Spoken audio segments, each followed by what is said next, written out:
Although that was an introduction, I think. Well, good morning, welcome. I'm sure Adam's going to fine-tune that a little bit.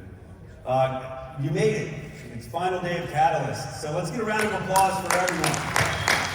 We've had a good couple days. I know it gets a little tiring, listening to us and learning. Learning can be exhaustive, but appreciate your attention. We've had great conversations. We are excited for this conversation that's going to happen with these fine people. So, again, just appreciate all of you for coming out. And we have a few more sessions today, and then a great lunch and picnic at our office that you're all welcome to attend. So, with that, let's go around and introduce who we all are. Good morning. Good morning, everyone. Thank you, John. I'm Michele Markovits with Miami-Dade County from sunny Florida, and I am the county's energy management analyst. And our database is only 2 vendors, but we have a huge volume. So we process probably about 100,000 invoices a year. With the rate increases, we're probably approaching $180 million in invoices a year.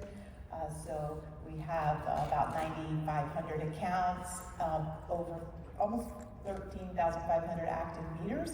But what's really impressive is also our historical data, right? So we've been using it for a while, and so we have, we're approaching 1 million bills at $2.1 billion. So that historical data is invaluable. Thank you. Good morning, I'm Lisa Roberts. I'm the administration manager in the engineering department at UniFirst. We are an industrial laundry. We are across the US and Canada. We've had EnergyCAP since about 2007, so I'm not a new player to this field. We do not have as many bills as Michele does, but we do have almost 700 or a little bit more than 700 vendors. So you can imagine managing that. I have a team of people who are here today, Carrie and Cedric, I'm going to call you more.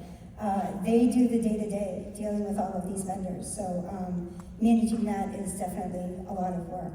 So yeah, good to be here, and thank you.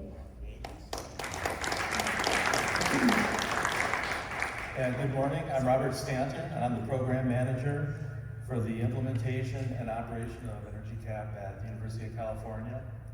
University of California is comprised of 10 campuses, 5 medical centers, and 2 satellites, of which Office of the President is 1, and that's where I work. We have, I would say, 6,500 buildings. We have 169 different utility vendors. We have 35,000 utility meters. And all our campuses are autonomous in their use of EnergyCAP, and they can decide if they want to use EnergyCAP or not. And they make decisions what kind of functions they want to do in EnergyCAP. We purchased EnergyCAP back in 2009, and from 2009 to 2015, only about 30% of the campuses were using EnergyCAP. So then I was brought in to help get some activity going. And so as a team, we got everybody motivated. So now we're 100% within EnergyCAP. And as of 2017, we're 100% into EnergyCAP, which is very fortunate. We really use the data a lot. In the last 6 years, we won an EPA Green Power Partnership Award 3 times. So we've received 3 awards in the last 6 years. And without that EnergyCAP data, we probably couldn't have applied, we couldn't have made it. Like I said, all campuses are autonomous in the use of EnergyCAP. They use it for different things, from paying bills to recharging, and some just as a data warehouse. At UC, it's very important to us because we need some way to tie all the campuses together and get a total view of our energy use. And we never had that until we had EnergyCAP. It was always piecemeal, and it never had confidence in numbers that we received at campus. You'd have to canvass all the campuses and try to get information. But now it's all centralized in one spot, so it's very easy to pull out reports. So we use it for many of our initiatives, like the Carbon Neutrality Initiative is one. We have an EUI 2% reduction policy. So we have all these ways to measure what's going on at UC. We also have we use it for many things. We also have a wholesale power program where we buy clean power and we generate our own clean power. And we distribute that to the different campuses through we're a registered utility with the California ISO. So we have our own utility as well. Thank you. Good morning, I'm Heather Tamurian. I'm from Syracuse University. I am a senior budget analyst at the university. I've been with the university for about 9 years. The university itself has been a customer for over 25 years with EnergyCAP. We were one of the original Fraser customers. Our big thing, we have a lot of sub-metering on our campus. We sub-meter our 200 buildings with electric, chilled water, steam, natural gas. So we use EnergyCAP a lot with chargebacks and being able to identify any issues with our billing, and having the history and the historical data has really helped with our being able to identify any issues in our buildings and our bills. Yeah. And I hope you all appreciate kind of the diversity we have here. They all have much different challenges, right? You get a county government that has a lot of electric accounts, water accounts. Michele will talk later about how they have to police all of their departments and get approvals. And then you have Lisa, who has buildings everywhere and has 700 plus vendors, so different formats and different line items that they have to sift through and be able to standardize some level of reporting. And you have Rob, who very much is herding cats with all of these campuses throughout the UC systems, but then at a high level, they need data aggregation to make smart decisions in procurement and other things on a system level and report to the governor and whatnot. And Heather, distribution around campus, those activities are also very challenging. So a lot of unique ways that they're using the technology of EnergyCAP to manage all of those scenarios. So in the theme of technology, we're here to learn about tech. Can you kind of talk about how you're using tech to your advantage to help your processes? And we'll go this way, the next question go the other way, okay? Sounds perfect. All right. So with technology, I'm sure y'all can relate. I got to break up with spreadsheets. I said goodbye to the spreadsheets. And so that was a happy day. But the technology really has allowed us to spend more time looking at the data, right? So we process a huge volume, but because a lot of that portion is now done electronically, we can spend more time looking at, is the bill accurate? Does this make sense? Should it be paid? Are there missing bills? Things like that. So the technology has really improved us paying our bills in a timely manner, right? And feeling confident that we're paying the right bill. So that's been really important for us. And then the analytics side of it, right? The technology has really helped us run those reports and the budget process, right? So looking at it as a whole, when the finance team wants to look at the budget, do projections, the technology is there to make that process a lot easier. So there's a lot of technology. So my friends here on the panel will talk about other things. Thank you. So for us, same thing as Michele, we got rid of the spreadsheets, which was a great day. And but we were able to, a lot of our facilities are leased, and we have almost 300 facilities across the United States, and probably about 100 or so of those are plants. The rest of them are branches, so they quite often move. And we found utilities that had never been shut off. So it gave us a platform where we could put everything in, see all the meters and buildings we had out there, and all the different utility companies, and be able to manage all of that better. Plus, we were able to capture usage and cost data much more effectively than I could in a spreadsheet with formulas. And we were able to tie EnergyCAP to our production monitoring report. So we were able to tell our executive committee, this is how much energy we're using per 100 pounds of garments processed. And that allowed us to then make tweaks in our production operations, up or down, when do we want to turn our wash aisles on and things like that, that we're able to reduce energy use. And what is one facility doing compared to the other? Because you've got the same poundage in two facilities, roughly the same size. Why is one using more energy than another? So it was really, that was something I could never have done in Excel. But it took me years to get to that point and all that data. But it definitely changed our workflow process and made a huge improvement. So. Yeah, I think a real noteworthy item there being the correlation to energy data to a meaningful piece of your business. Right. So usage and cost towards production level. Absolutely. But hopefully a takeaway for a lot of you, you might have occupants in a building or students or production processes or something like that, but there's tools that allow you to do those correlations, so you can really report on the metrics that are meaningful. So. Okay, I mentioned before that we're a registered utility with the California ISO. As a registered utility, we actually generate and purchase 100% clean power that we deliver to our campuses and different locations. As part of that, we have a service where we bill them monthly, and what we do is we take a file and basically upload it into EnergyCAP, and so there's your bill, and then notify them what that bill is and how much it is, and we settle it that way. After we got everybody into EnergyCAP and the data source was running along really well and 100% activity, we decided, well, we want to foster innovation and encourage campuses to increase their functionality within EnergyCAP. So about 2 years ago, and up to ending about a year ago, we broke up our single data source into 7, and I think we have 8 coming along pretty soon. But we gave the campuses the opportunity to break out a UCOP data source and have their own unique data source. And when we did that, we kind of broke the function that we had where we uploaded their bills to their accounts.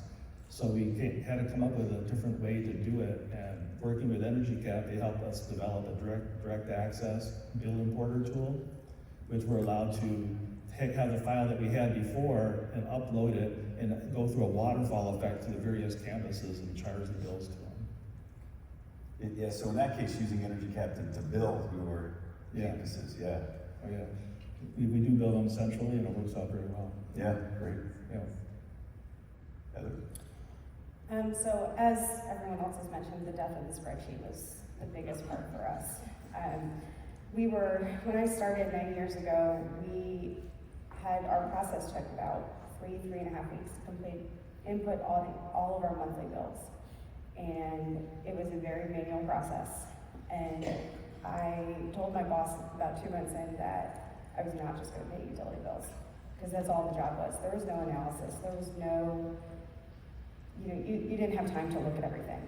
And over the past 9 years working with EnergyCAP, we've been able to take that process down. I was working full-time. It would take me about 3.5 weeks. I can do it in about a week and a half. I have someone who works part-time for me now, and that's what she does, and it takes her about 2 to 3 weeks, and it leaves plenty of time left over for her as well. So it has really been a great time saver for us. Now we can actually sit down and look at the bills and look at what's going on in our buildings. Whereas before it was just get the buildings in, or get the bills in and get them paid, because that's all we have time to do. Yeah, we hear that as a theme from a lot of clients that start implementing EnergyCAP for workflow purposes, that processes that took a month, kind of look at the Nebraska guys, because I know you guys talk about this. Process that takes a month, now you can do in days or maybe a week, and then you're freeing up time to do more meaningful activities. So let's, on that theme of kind of doing more meaningful activities, can you share a story about how you uncovered any type of issue, problem, and were able to take action, from the tool set that's in the platform? So this was actually something that happened just recently over the past few months. We received we have a South Campus area that is all residential apartments for our upper class students. And it's all electric-based heat. And we got a bill from National Grid, who does all of our delivery. And when we put the bill into EnergyCAP, it kind of started running some flags. And as we ran it through our sub-meters and it came down to the majority of our housing, it was showing a huge spike, that there was a huge amount of usage that just didn't seem right. And then when we dove back into the bill a little bit more, because all of those flags started popping up that something just wasn't right, we found out that they were actually charging us the same usage as the previous January, which, that's pretty awesome. Our students used the same amount of heat as they did last January. I was very impressed by it. The big thing for us as a red flag was our January this year was very mild. We had no negative temperatures in upstate New York, which was almost unheard of. So our heating degree days were much significantly less than the previous year. So there should be no reason that our bill would be even remotely close to the previous year. Because of the sub-metering that we have on campus, we actually have a sub-meter at our substation that mirrors the national grid meter, and I was able to pull that information up and show that our meter was showing over 250,000 kilowatt hours less than theirs. And when I went to National Grid and I said, listen, something's wrong. This is my data, it mirrors yours, it's mirrored yours for the past 10 years, something's going on. Found out their meter was broken. And it had been actually broken in December. So they had been estimating the usage for over a month. They wound up having to go back and do rebills. They weren't able to fix the bill in February, or fix the meter through February, so then they reached out to me and said, hey, I need your information again. At the same time in February, we were also hit with a power outage. And we have an agreement with National Grid that because of all the electric heat on South Campus, they cannot charge us our max demand within an hour of a power outage, because all of a sudden everything all turns on and you spike a demand. So we have an agreement with them, and they did that. They charged us the max demand at the wrong time, and because the meter wasn't working, they had to go back and use my data. But EnergyCAP also caught that huge demand spike, which was great. It alerted me right away that what they were trying to charge me was wrong, and that's when we found out things still weren't working right. That cost due to the fact that we have ratchet demand, especially over the summer when our students aren't on South Campus. It saved us close to over $70,000. So we were able to catch a huge estimated bill that was never indicated estimated by the utility, and catch a max demand that we should never have been charged, and it saved us a ton of money. I think that deserves a round of applause. So spotting that, easily being able to pay for EnergyCAP at least for one more year. I hope. One of the themes too, at least in some of the sessions I participated in, is just demand management, is managing your demand charges. And in this case, it was a big factor for some savings, for the utility just not, estimating and not providing the right details, and that greatly impacts the cost that you're paying. So I really encourage all of you, if you're not focused on demand, to maybe consider start looking at the tool set to better manage demand. What about you, Rob? I receive a lot of requests for data and reports, and what I do often is I'm pulling together a report, I see anomalies. And since I'm pulling it from other campuses, it's nothing I'm associated with, so I really don't understand what's going on with some of these anomalies. But when I go into EnergyCAP, if they have bill capture, I can actually dive down into the actual bills and see what kind of things are going on. And I can see a big difference for those campuses that use the bill capture or another tool similar that, like, I don't know if they're doing the EDI process, but if they're using that kind of a thing to process it through EnergyCAP, it's pretty complete. Usually I don't have problems with them. The campuses I have problems with are the ones that do manual bill inputs or do some kind of Excel spreadsheet upload. And then I can kind of dive into the data by using some kind of a gap analysis, some of the reports that are within EnergyCAP to help you analyze what's going on underlying some of the roll-ups that we do. And so it's very helpful to have that at my call, instead of having to call somebody at a campus and say, hey, I'm looking at your total report, it's, you're 50% greater than you were last month, how come? Waiting for an answer, I can kind of get into the answer myself immediately and resolve it. Yeah, that's great. Yep. For us, I can't say that there's one big one that stands out like Heather says, but Carrie and Sidra spend a great deal of time managing all those vendors. Every single one of them has some sort of billing issue in any given month. Misapplied payments. I know Carrie spent the last several months working with National Grid, which put our supply contract, Direct Energy, behind on billing because of a meter that was not reading properly, either broken or I believe it was broken at the end of the day. And she spent several months just on that one. You have 700 vendors, that's huge. That's a huge amount of work. And back in the day when all of these bills are being paid by our accounts payables department, Nobody was tracking that.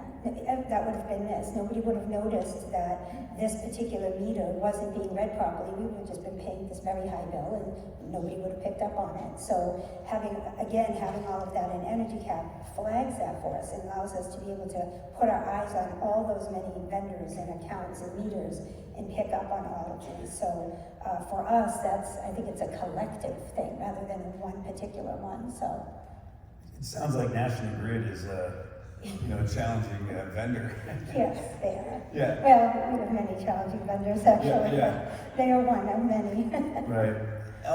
Can you talk about this? And you had said that bills were going to your accounts payable team, paying the bills, and then you transitioned where bills were then flowing into EnergyCAP and then using the bills in EnergyCAP to make payments. What did that process look like to make that transition?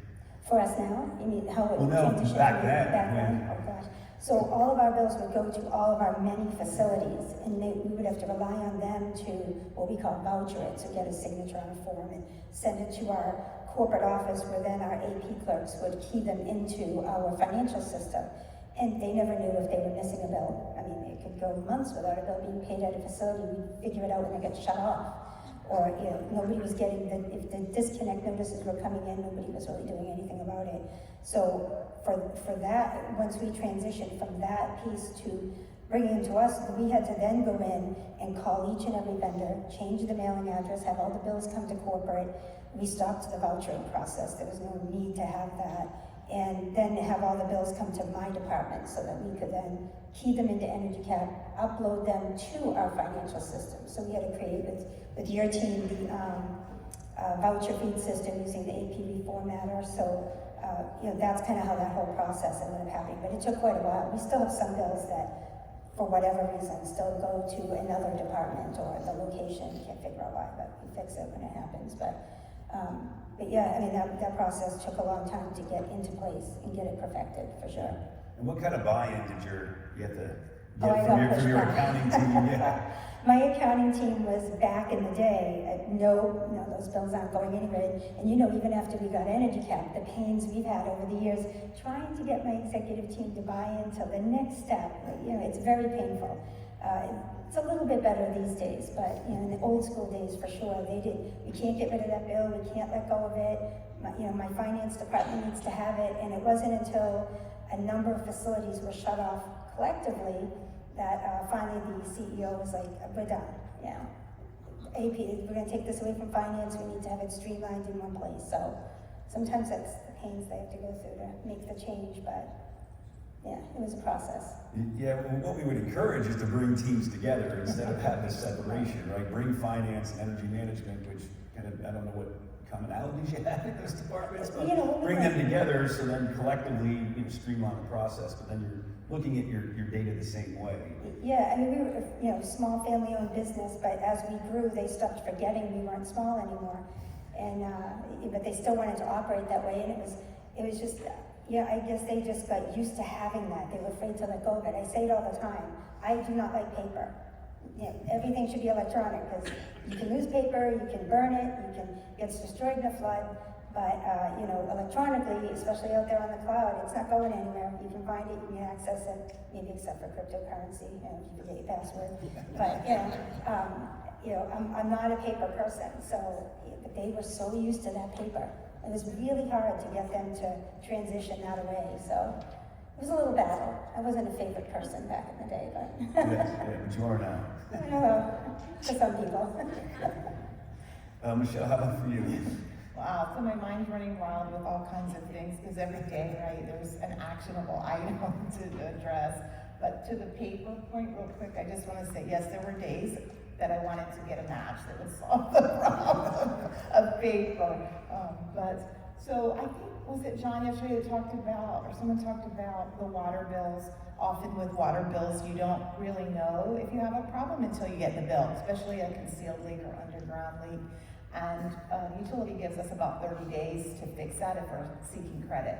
So typically, I look at those every morning to look for flags that are identifying anomalies or outliers for our water bills, and I can then call someone in the field and have them go check. So one particular instance, we got one of those bills that was really high, and they ran out, and of course, it was a Friday afternoon, right, the best possible time as they're leaving for the weekend, and they found the leak, so they turned the water off, and in the end, we were able to get a credit of about $122,000, so it was substantial, so it saved us quite a bit of money, and I like that story because I remind my management that sometimes I can make my salary back, or could I get a percentage of the savings? Like, how about that? But working for government, that's not really an option, but sure would be nice. So if any of you are in the sector where maybe you could pitch that to your management, maybe there's that.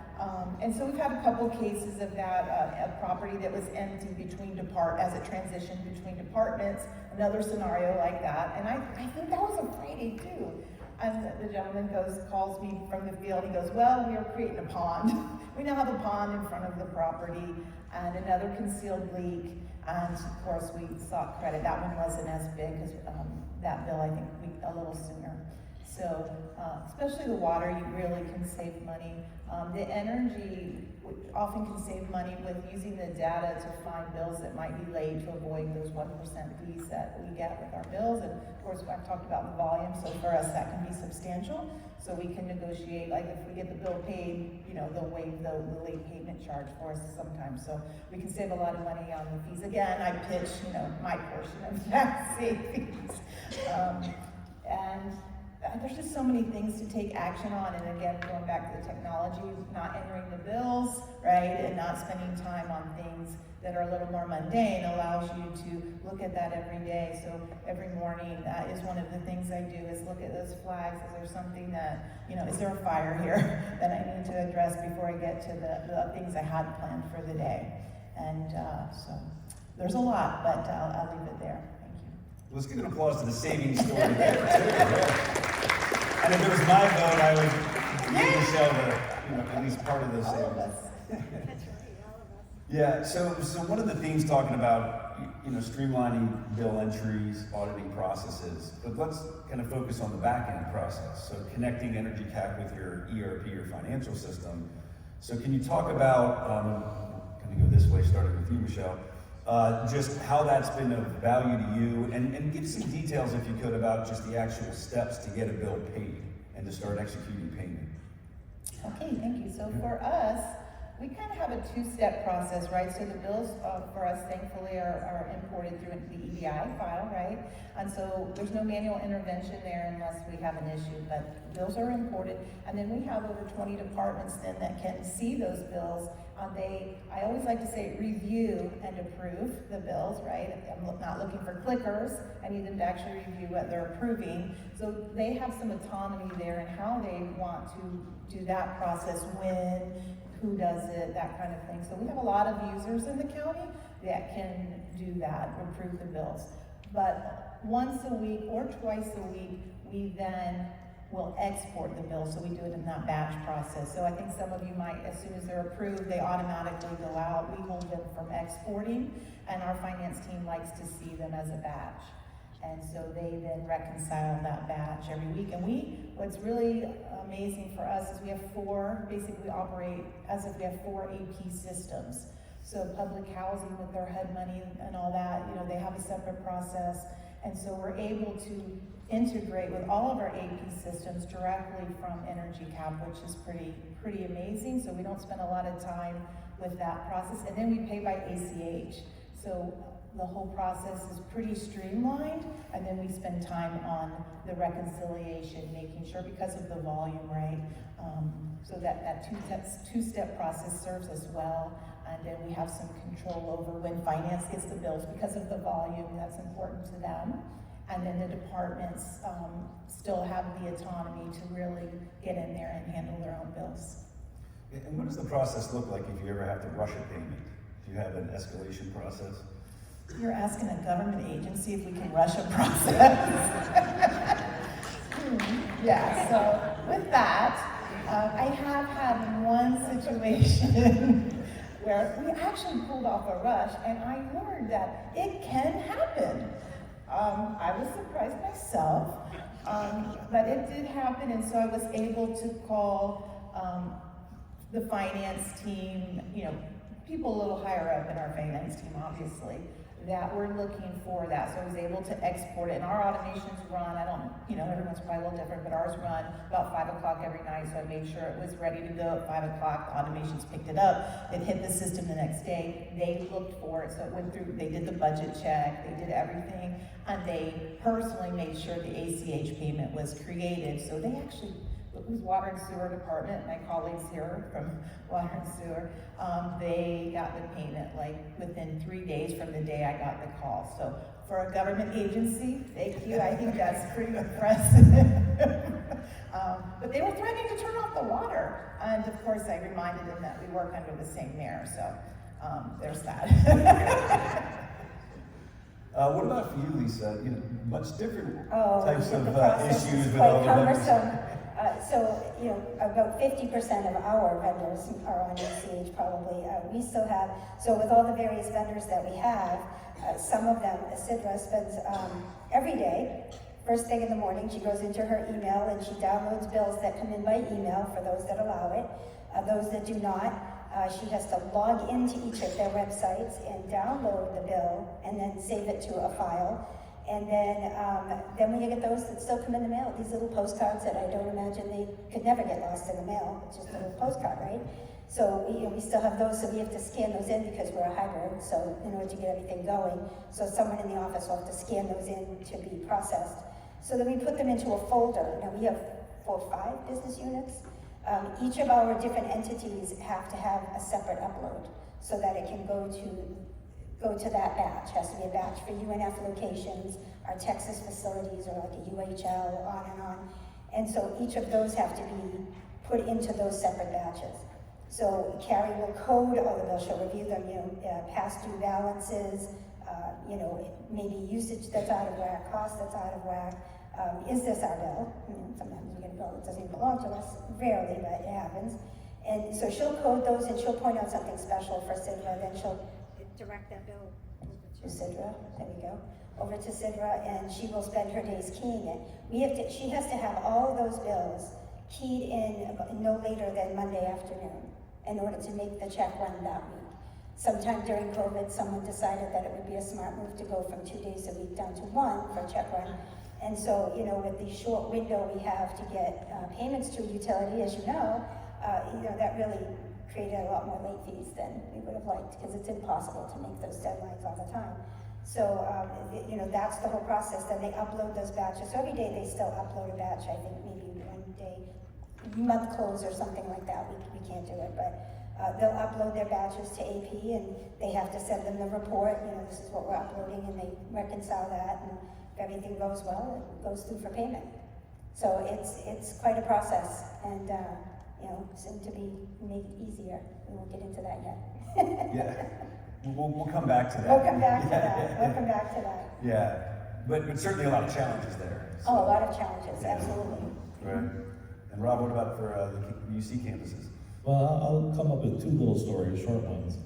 But at UCOP, we pay about 15 bills a month, which is pretty nice, as opposed to some of the other campuses. But so what we'd like to do is have the same experience as a campus would do. So we actually undertook going through the automated process for some of those 15 bills, where you have a bill capture, you get the bill in, you send it up through bill capture, they create the file on a website that you then go bring into your accounts payable system and pay. So we just did that to get the experience. It was worthwhile. It's good to learn the different ins and outs of the process. So some of the campuses that actually do that, thousands of bills a month, you get an idea of what's going on. The poster child, the second story is about our poster child, who is the first person or first campus that fully became entrenched into EnergyCAP is UC San Francisco. And they have it, from the very beginning, they started off with an EDI process. And that's one reason why they embraced EnergyCAP so early in our implementation. They realized the value of streamlining their bill paying so they can have more time to do other things. That they use, it's not really a full EDI, but they receive a flat file from PG&E every month, which they upload into a SQL database, and they also upload that into EnergyCAP. But it works pretty well for them. It saves them a lot of time. Yeah, that's great. Heather. So for us, I have Sarah who enters in all the bills for me, and then I'm able to review them and approve them. And from EnergyCAP, then I'm able to create a file. We use PeopleSoft at the university, and that file then that I've grabbed from all the bills that I've approved, I can run through a reformatter, and it gets dropped right into a file for PeopleSoft to pick up around 6 o'clock every night. It bypasses our purchasing system. We're not creating POs. It allows all of our charges to directly charge onto GLs for different departments. We don't have to reallocate things.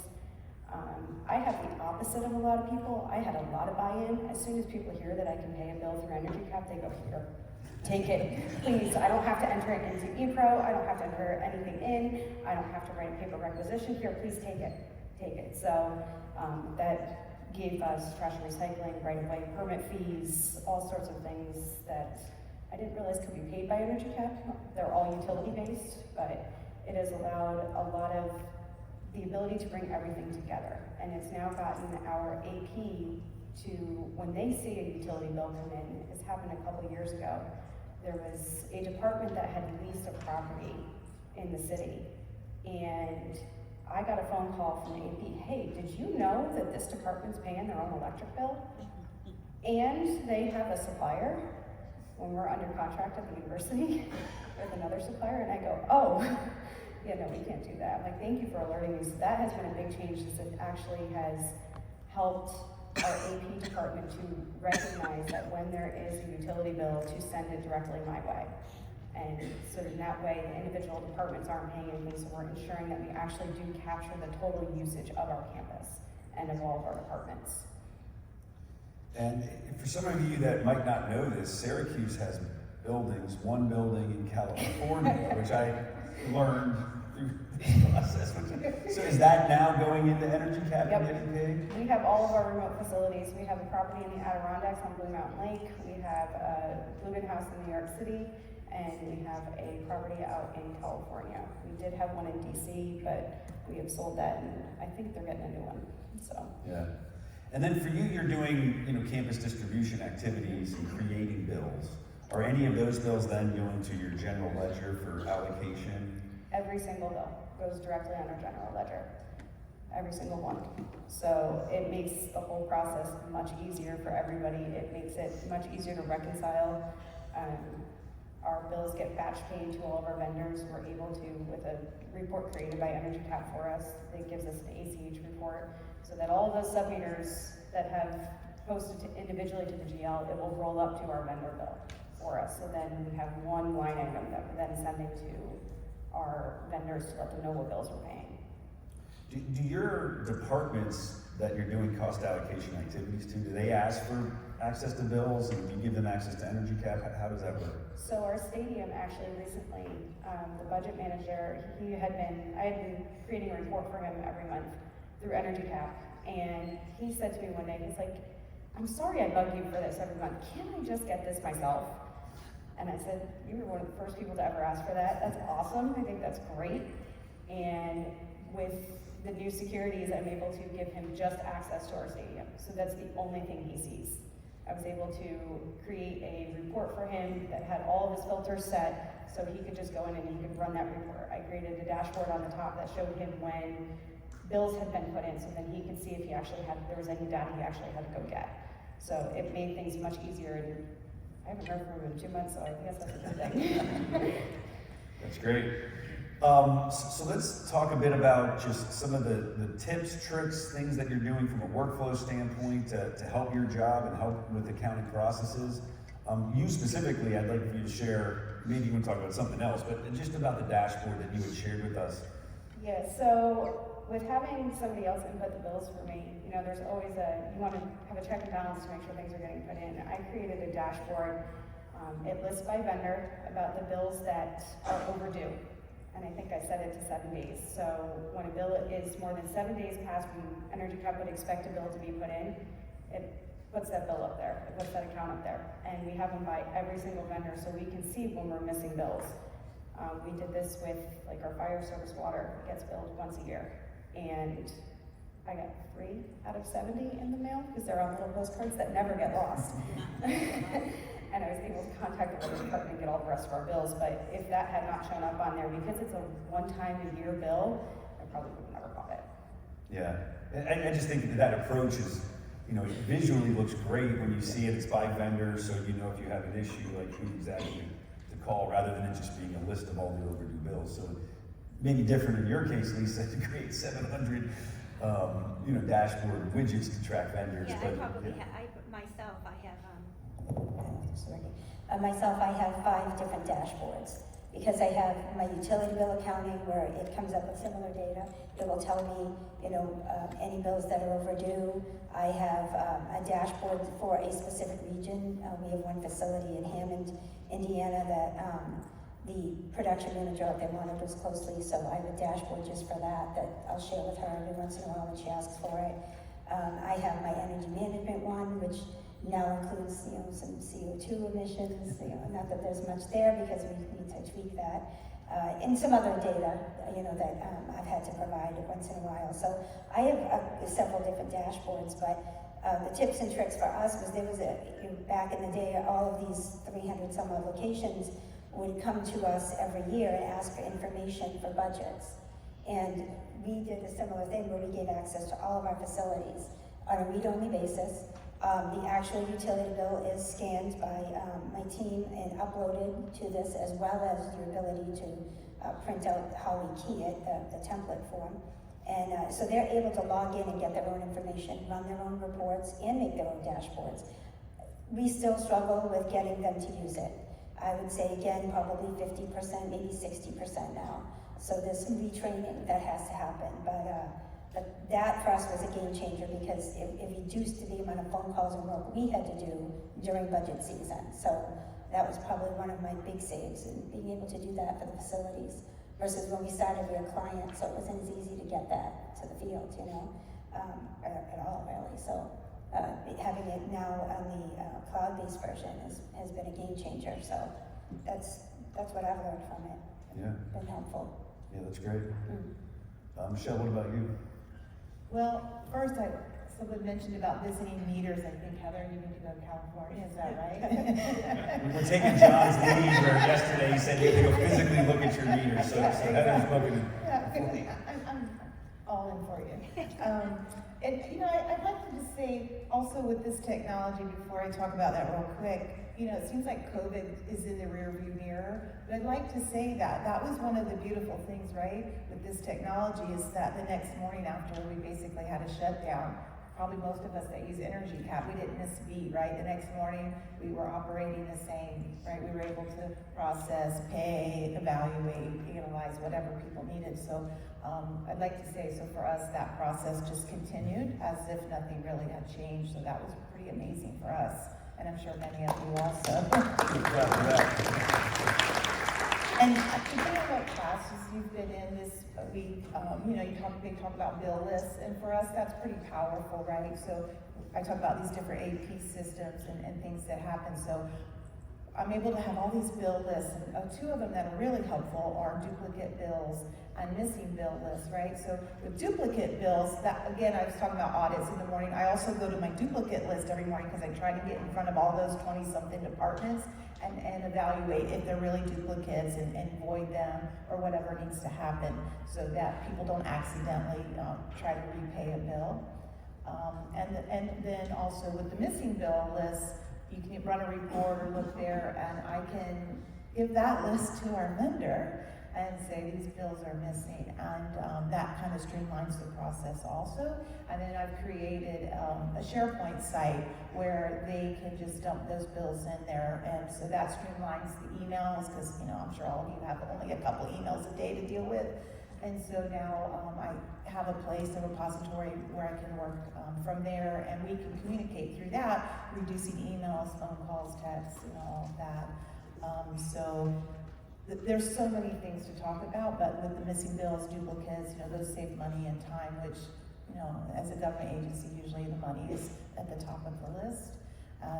And then your coworkers thank you because you're not trying to pay things that have been paid, and they're getting rejected and in the queue, and people have to deal with them, and they don't like that too much. So, you know, just like to, I'd just like to add on to that when you talked about COVID.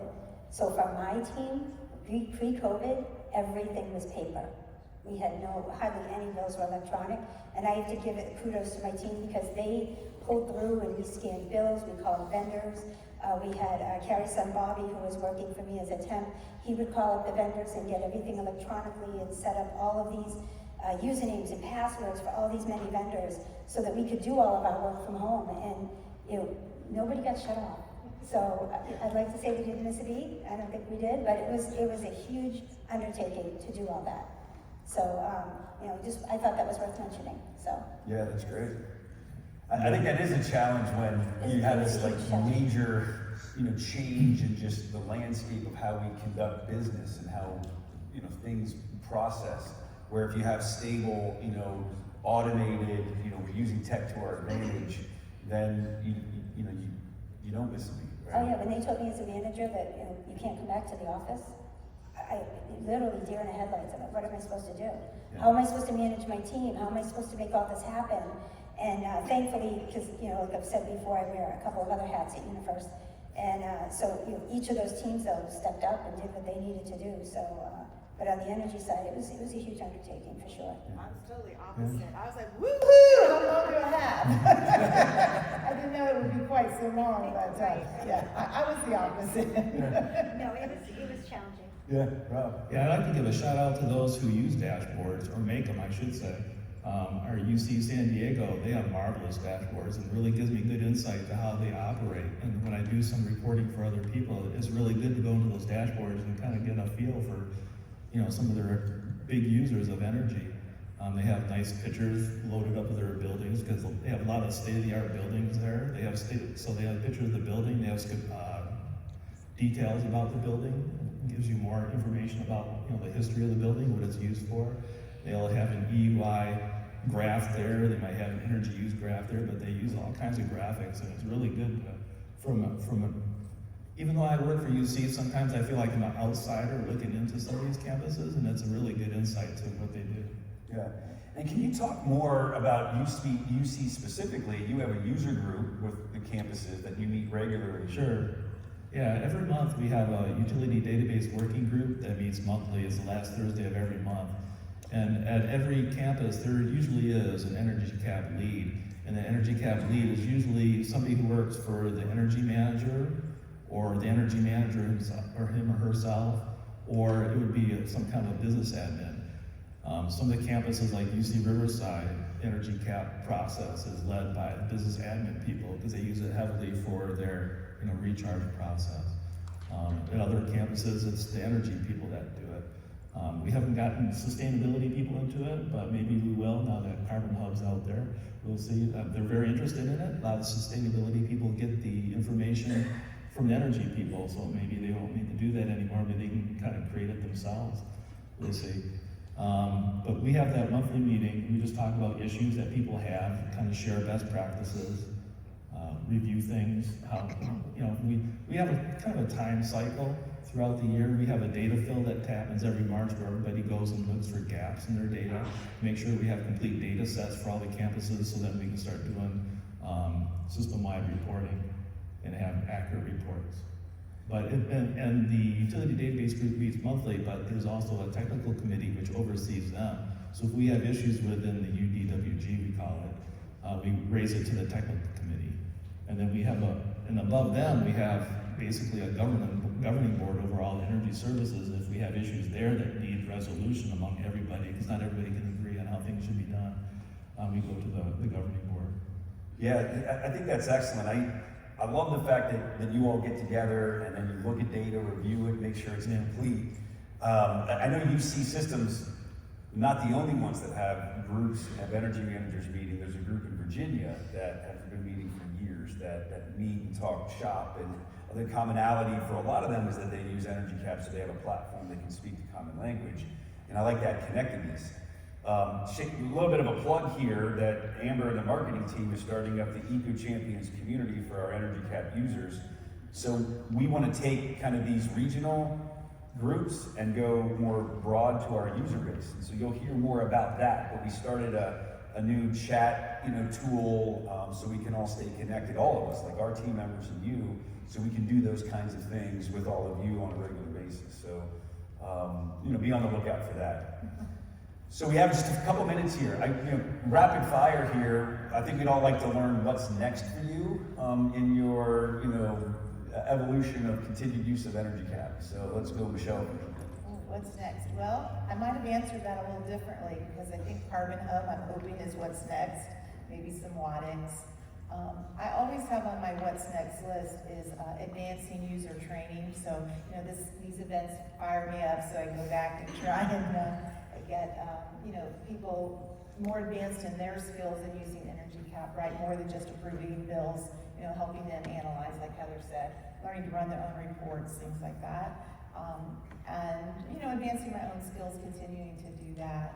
I just want to say I would like to do the group too. I've learned through people here that you're doing that. That's awesome. So they have this session was like, I didn't know EnergyCAP could do that. So we need a wow, would you believe group, and so I look forward to that. Great. Thank you, everyone. It's been a great week. So for us, we are knee-deep in bill capture. We should have that up and running in another month or so.